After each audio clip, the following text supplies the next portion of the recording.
रास्ते में रोड एकदम मेरे सामने है।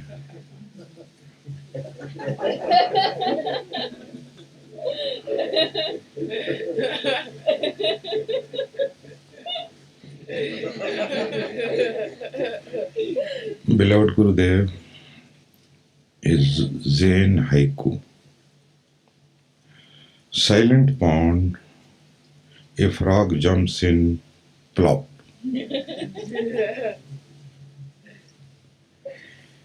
I must admit that only after spending these days with you, I just understand a little of its meaning. Realizing this state is still a far-away star. One more, I love this. Sitting silently, doing nothing, grass grows by itself. Oh yeah.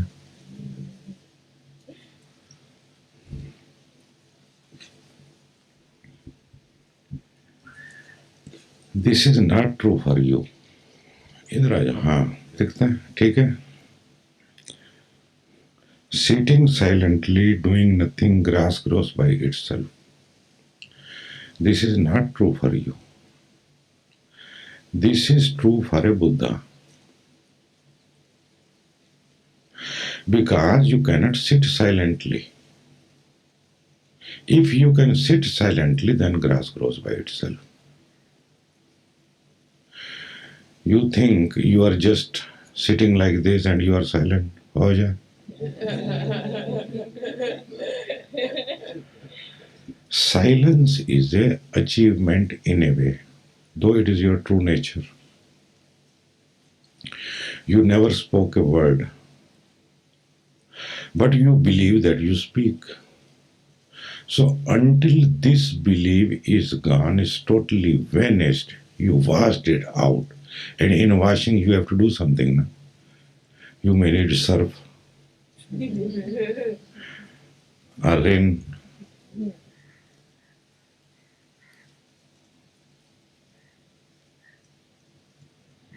Sit silently, but after doing something. Dance, do dynamic, kundalini, nataraj, until this belief that you are the body is totally disappears. And you feel the silence inside, that there is nothing and silence. In that silence, maybe sometimes some cloud is passing by, but very silently, not making any fuss. Now a thought moves and it is a fuss for you. You immediately get identified. You start struggling with it, fighting with it. So this is not sitting silently. When you know how to sit silence, then there is nothing to. Automatically, because there is no doer, who is going to do what? Then you see that everything is just a happening, like I am talking. This is a happening. As you listening, I am also listening. Getting? There is no effort involved. And now it is set that there is no doer. Now it cannot be shaken. It is irreversible. It takes time to have a fruit on the tree. It is in time. Even it grows, the fruit grows in time. then it ripens also in time, but it falls in no time. But when it falls, it falls. It is irreversible. Getting the point? So when you know, like you know, that you are a man, you need no convincing, no proof, no certificate. You know that you are. For that, you need anybody to come and tell you or prove in the court that you are. No. You know that you are. The same way you know that there is no doer. Now nobody can confuse you, neither you can confuse yourself. Until your doubts are there, the grass will not grow by itself. So better you do everything with the grass so that it grows. That is why you have to do 21-day silence. I put you into the silence so that you learn how to be silent, how to be passive, not getting involved in any stuff. And this one has to do. Even in the beginning, non doing is also a doing. Huh? It is misinterpreted that I have to do nothing. You have to do everything. Do you go to toilet or not? It is a doing. It is a doing or not. Though it is a happening for me. But because you are a doer, until the doer is there, you have to do. Veerapan Swami, isn't it? And in this,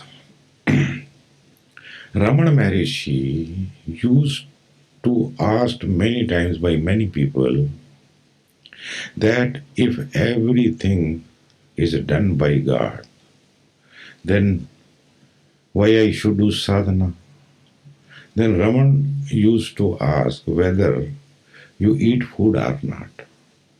Suppose the food is kept before you by God, so it will go automatically in. Okay, suppose it goes in your mouth. Will you chew or not?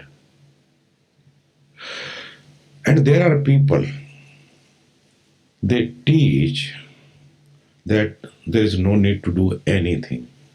And then there are people who only teach, only doing, that you will get by doing only. Both are not right. You do your part and then forget. This is in Gita called Nishkama Karma. Be motiveless. Just enjoy. While dancing, you just enjoy the dance. But you think when you dance, you will become enlightened. Then it is not true. By only doing dynamic or kundalini or zazen or vipassana or anything, you are not going to be enlightened. It is a preparation. It is a cleaning to get ready. So go on getting ready and then just wait. Nothing is in your hand, nothing is in my hand, nothing is in anybody's hand. Then it is a pure happening. The happening is a sudden. To get ready, to prepare oneself is gradual. And you can enjoy the path. Path is a journey also and goal also. In itself, it is a goal. Sitting silently, doing nothing, grass grows by itself, it feels very good. But this is a statement who is a Buddha. Need your blessing to realize this state. With tears of gratitude, Harshit.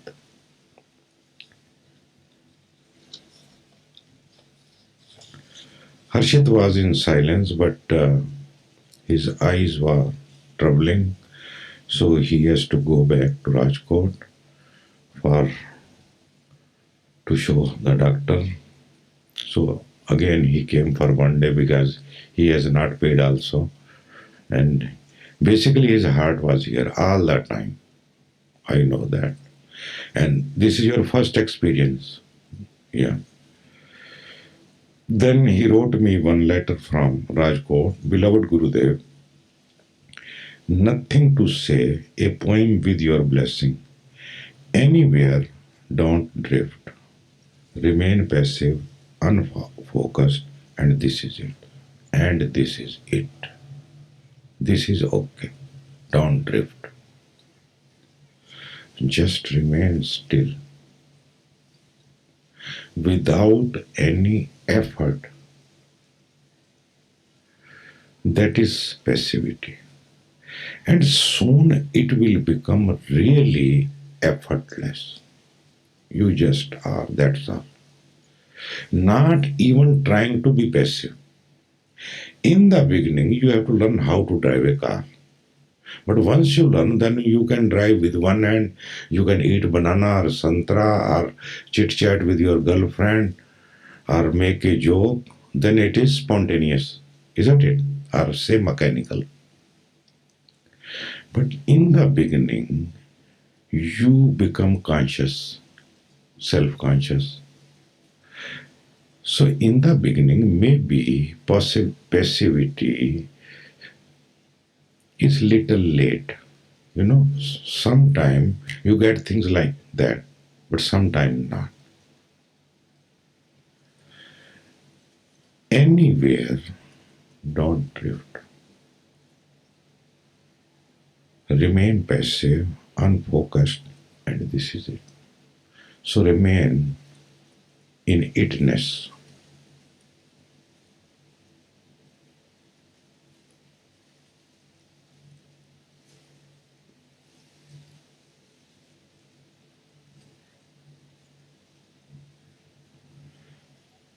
Missing tick tick tick tick tick and हो जाए missing tick tick tick tick tick and हो जाए with love and gratitude Harshad.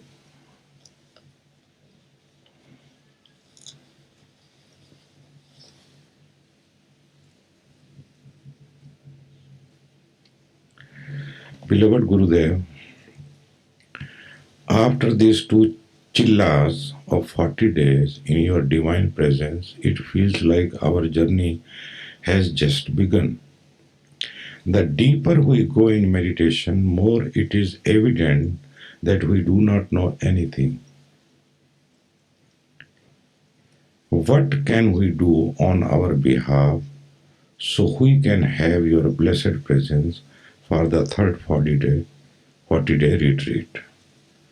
Thank you so much for this journey where we are running out of tears of gratitude. We love you, Manish.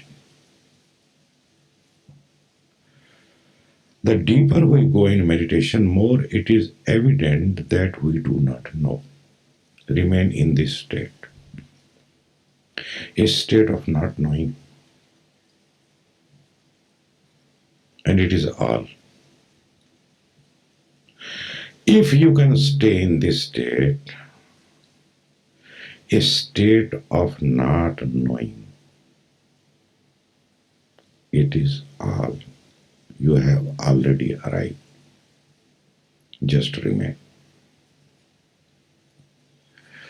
But we pretend we know. We behave like that we know. A Buddha remains in a state of not knowing. Not that he does not see, he sees everything. But deep down, he remains in a state of not knowing.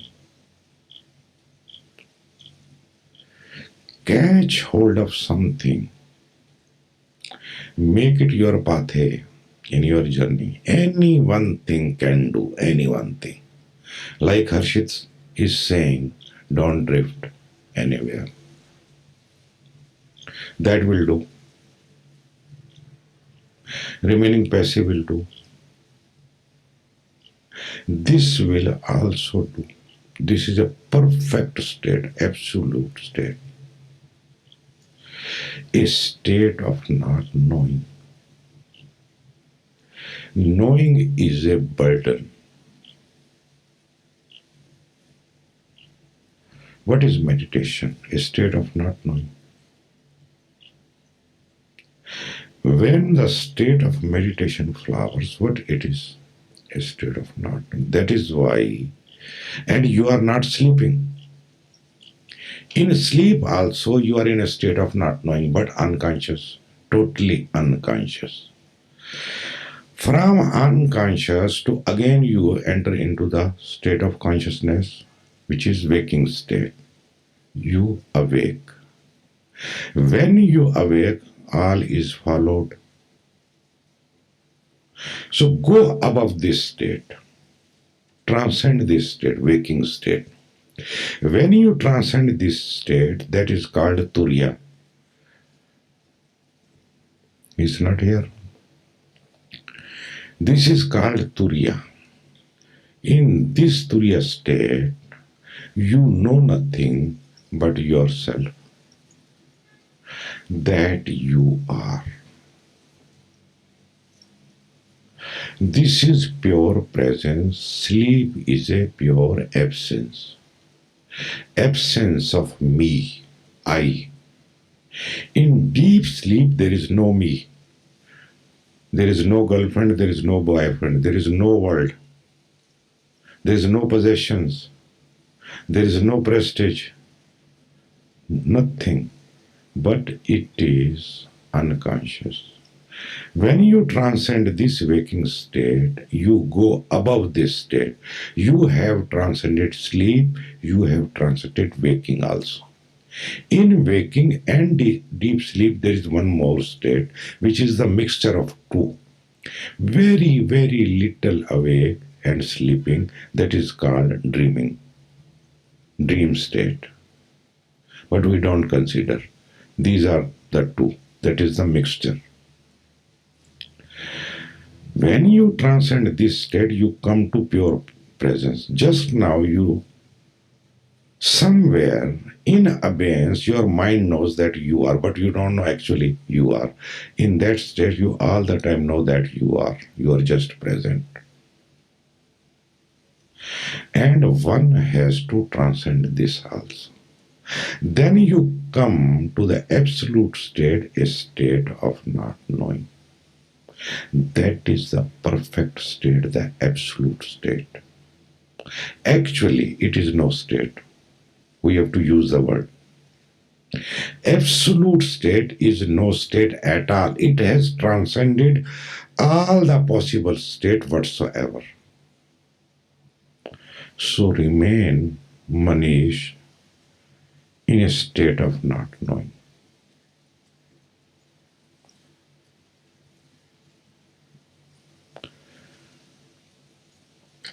So that's it. Why? Why? Why are you people laughing?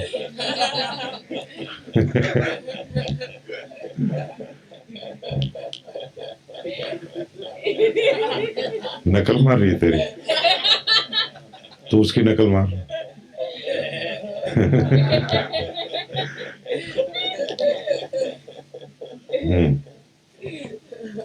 Okay. No, don't give me that book. I don't want.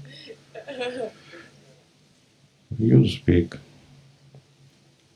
If I feel like I will talk, you speak.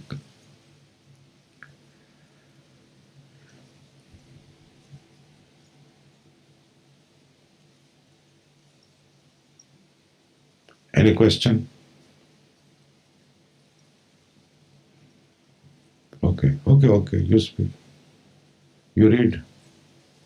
You want me to read. See how Mazda is. He comes to my house and he always says, okay, I read. He even cannot read. See. He brought a book. He told me that he will write something and will give it to me. Now he has a 2 kg book.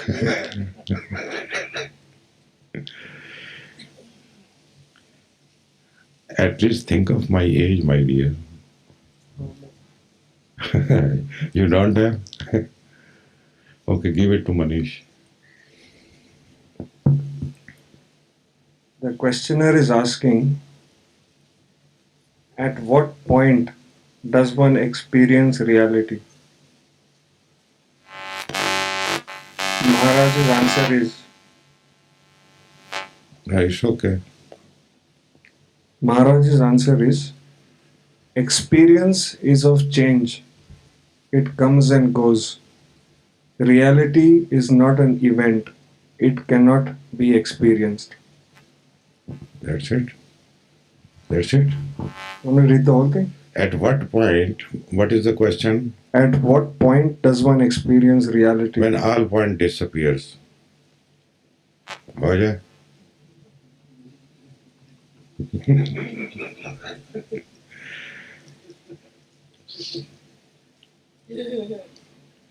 Simple.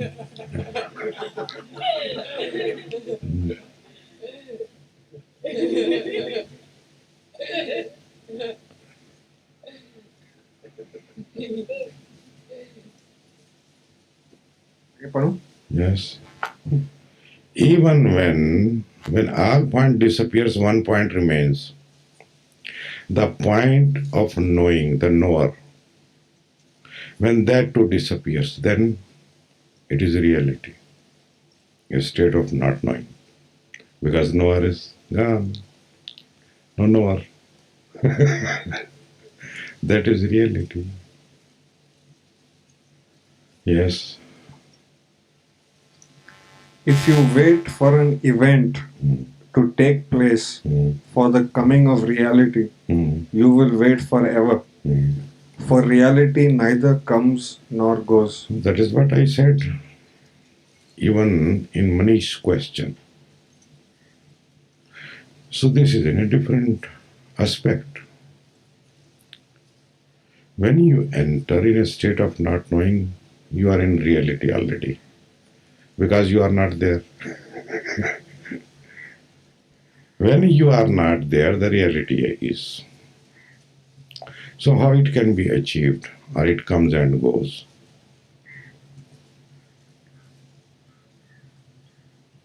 Tick tick.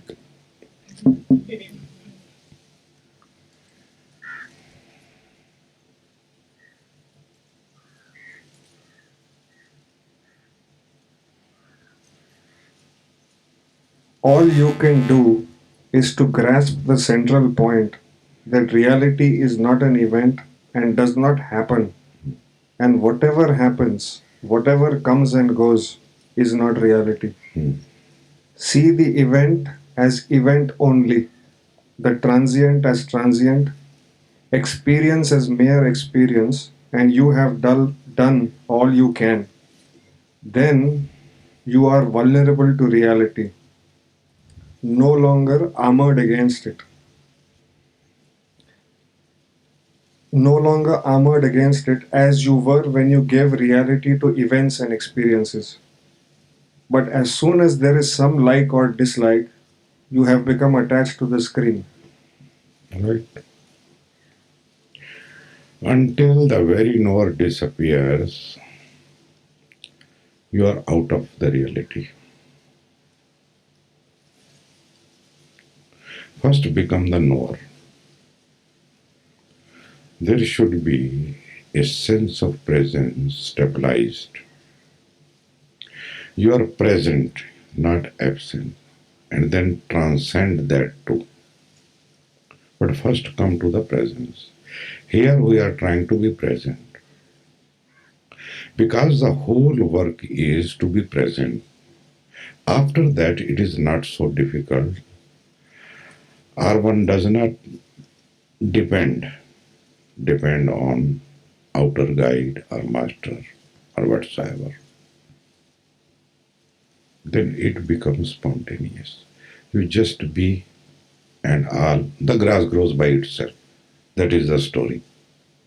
When you are present and start remaining in presence, then the grass will grow by itself. The transcendence will happen. because their effort is really a problem. You have to do all the effort to, to be present. That's all. Then your very effort is a hindrance. Then waiting, just waiting. You come to me again and again, ask that this happens, and I said, okay, you just wait. You cannot do now anything. So you just be, and the season comes, and the grass will grow. When you will sleep, you will sleep.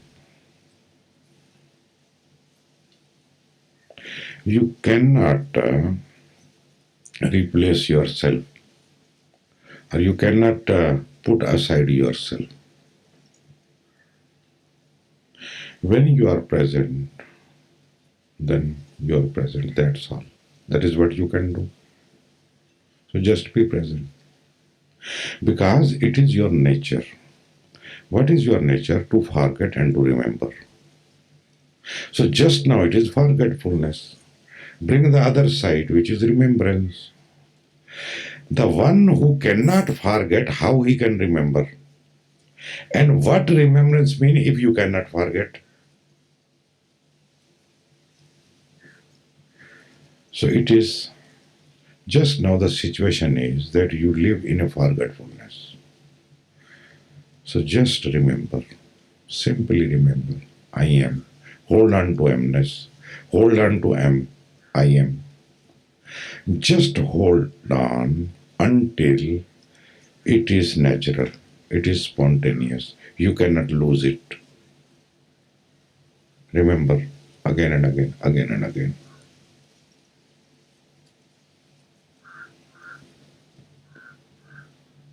So today I am quicker than Maharaj. I have one more. Yeah. One more or once more? One more. Okay, once more. I have once more.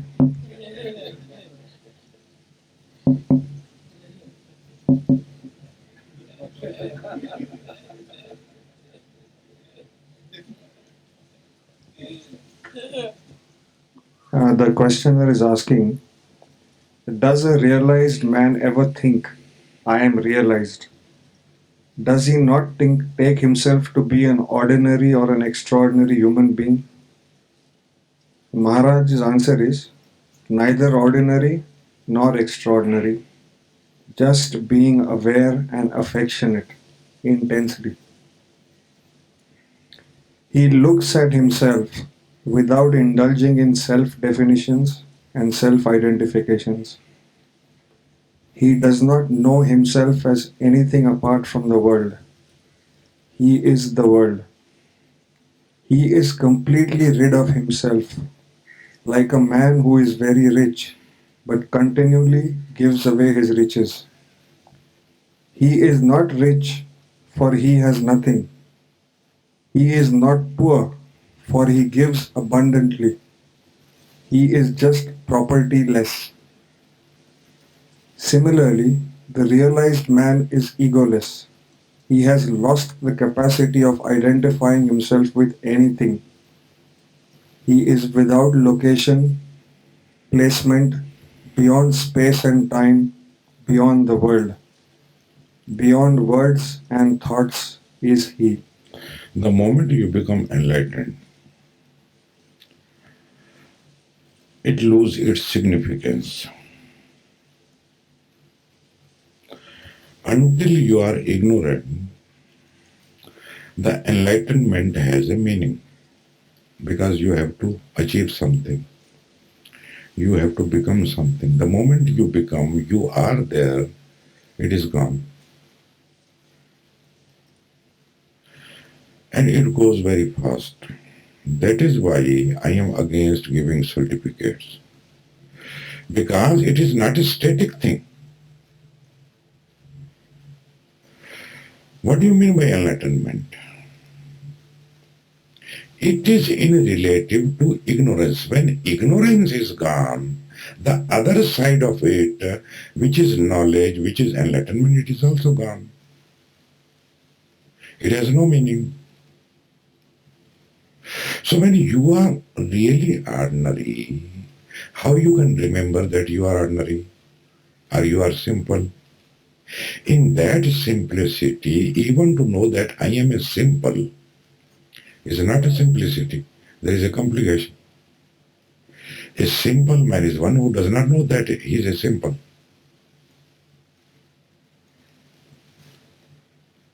Or he is ordinary. He just is. He just is. That is how things are. You can be enlightened only if you can be ignorant. When the ignorance is gone, the enlightenment gone. From ignorance to enlightenment and then go beyond.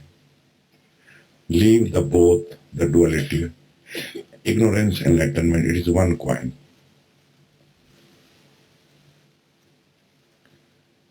Finished.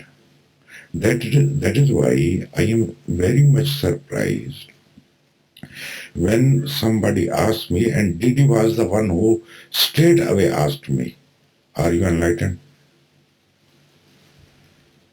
Dhyan Dev, when came to Pune first time, he asked me, are you enlightened? No. What I can say? So I told him, have you any thermometer?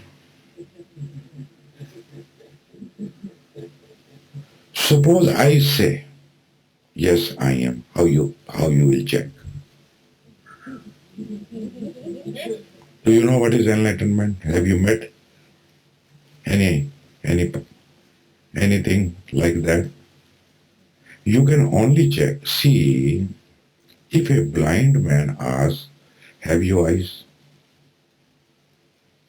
Suppose the man says, yes, I have eyes. What difference it makes? And blind man cannot believe because he cannot see. It is the only a man who is with eyes can see whether you have eyes or you are a blind, not the vice versa. So to assert, to say that I am enlightened is a foolish.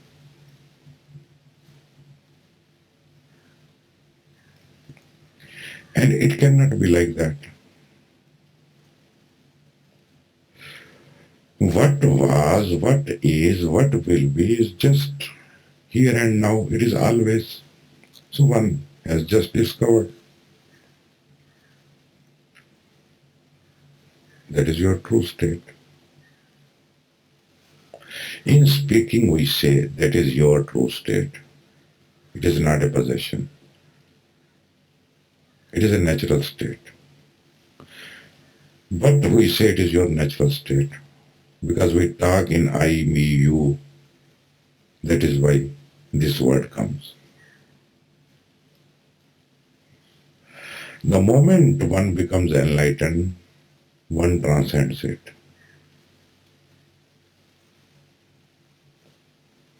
If one say, I am enlightened, is still ignorant.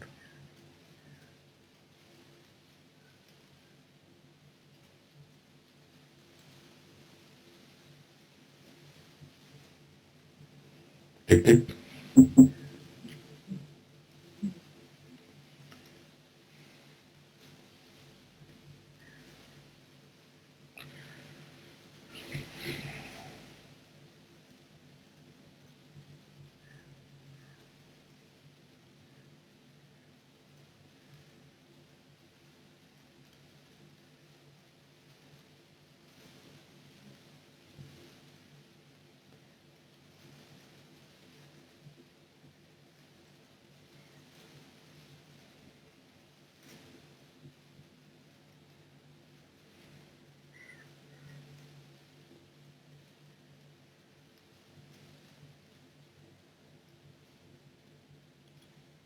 Tanmaya, nothing.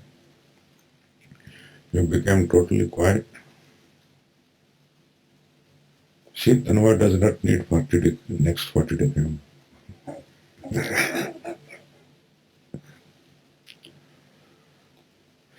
Because you are busy all the time here. That is why you are asking for the third one.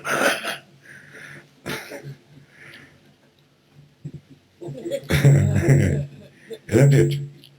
And in the next also he will be busy. Then he will ask one more. But because he was busy, we all were helped. Yeah? Somebody is needed, really. So I think we should be thankful in a way. I thank you, Manish.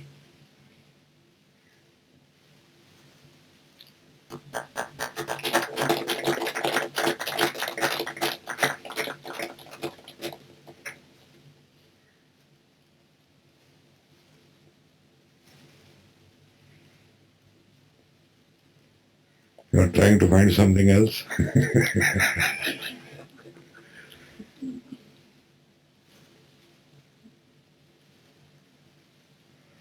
You know, the answer of Maharaj is quite clear. Why you need any explanation so that I can speak. So ask question.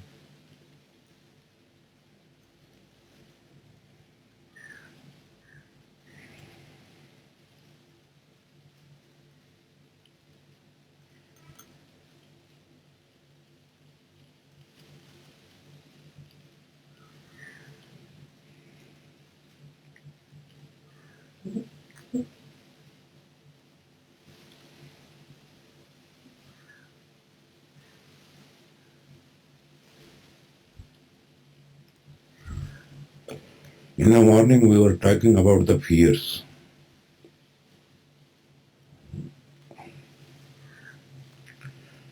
There are few fears you can work. There are few fears you cannot work.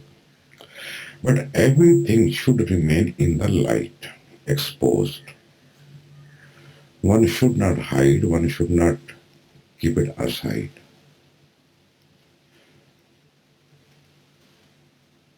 It is possible.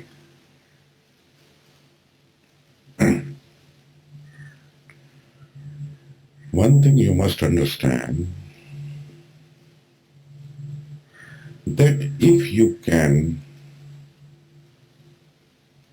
be direct. What do I mean by direct? Means whatsoever you know, whatsoever you see, whatsoever you perceive, whatsoever you experience is not me. Just remember this. It is there because of me. I am not there because of it. It needs my support. I don't need its support. I am independent. I am not dependent on my thoughts and emotion. They depend on me. If I am not, where are the emotions or thoughts? So who is giving support to whom? Why you are afraid of your own emotions and thoughts? Can they persist without you? It is in your light, in your presence they appear. And they disappear also. They are transitory. But you remain. But you identify. And then you do so much sadhana, so many 40 days camp. How many 40 days camp you need? Why to work with the shadows? Why not remember one's self? While you are being passive and thoughts are there, emotions are there, or any damn thing is there. Either it is imagination, or it is a fear, or it is thought, or it is memory, or it is feeling, past experiences. Can they be without you? Who is prior? Who remains? What remains, you remain with it. That's all.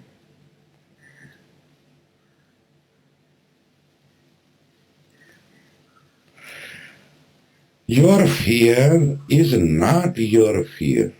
You claim it is your fear and you are stuck there. Now you want to do something that you should come out. You are already out. But you don't listen what to do. Then I arrange 40-day camps. Then you ask for the next. Then you ask for the next. If you get it, it is like this. Okay, it is your fear, which happened in childhood. But you are already out because you know it. You can know only a thing which is apart from you. Then why you claim? But you love your fear. Otherwise, how you can talk without that what happened in my childhood? Getting my point? See the tricks of the mind. You are cherishing everybody. It is not only you. Everybody. Cherish. It is the great belonging. It's such a great belonging. You are already out. You are. Nothing can harm you. Nothing can touch you. It is your belief that you are stuck and you get into it and you suffer. It is just a belief. Try to understand if you can. See it again and again. Meditate over it. Contemplate. It is just a memory which happened in the childhood that you were beaten, you were humiliated. When you touch it again and again, throw it. It is just an expression, throw it, don't touch it. Just see what is the case.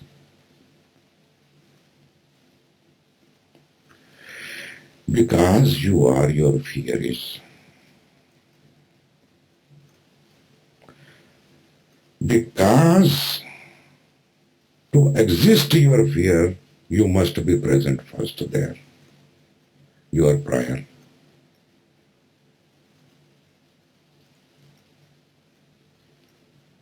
Fear comes and goes, but you remain.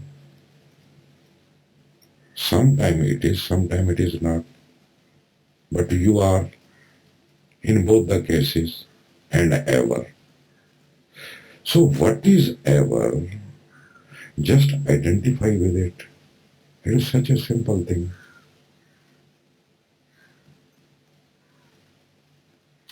That is what Maharaj tries again and again.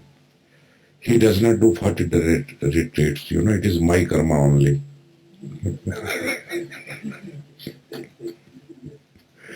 To have such people like.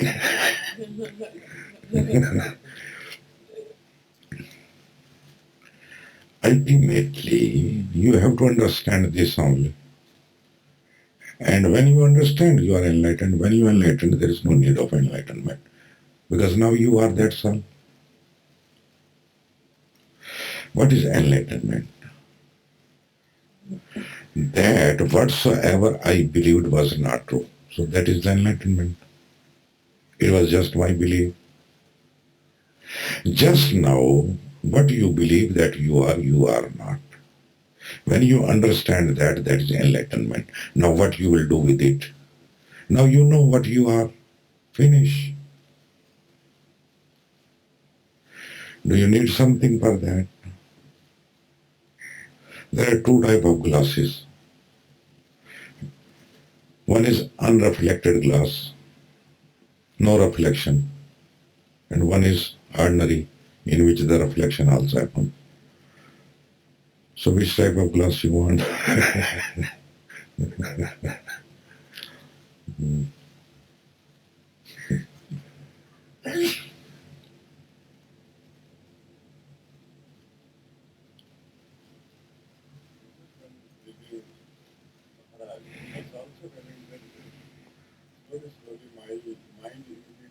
are slowing down.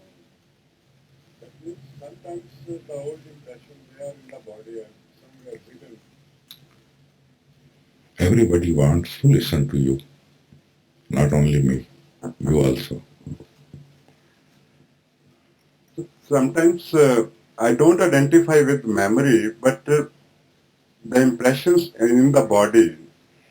Sometimes in meditation, they certainly appear or some situation triggers, then the body is activated and I am becoming aware of it. But that is not in the memory is not working. It is only in the body. In the childhood, I can see that nervousness has gone so much deeper into it. So anything sometimes trigger. Once Maharaj was asked, when one becomes enlightened, what remains? He says, nothing remains and all remains. So Ajay,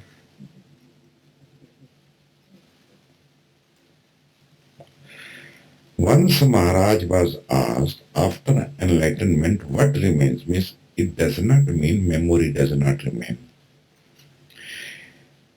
It is on your call. But it is not troubling you all the time like now. You understand? It sits in the bookshelf. You keep the book in the bookshelf. When you want to read, you take it. The same way the memory comes. It remains in abeyance. Just now it is not in abeyance.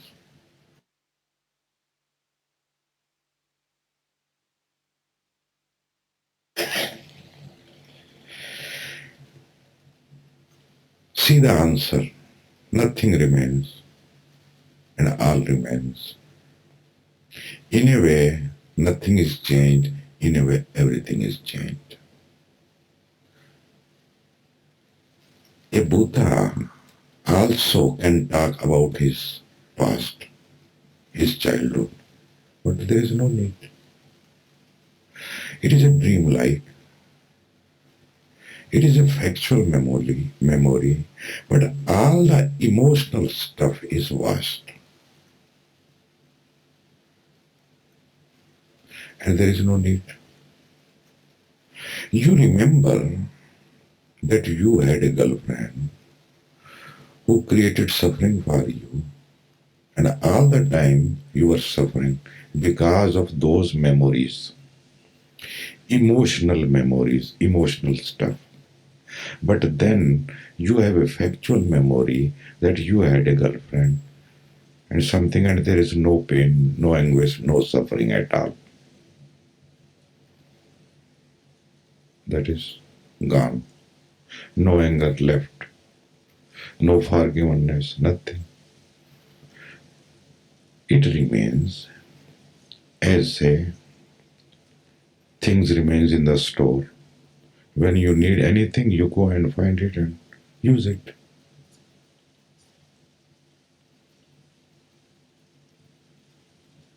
बात क्या ला रही है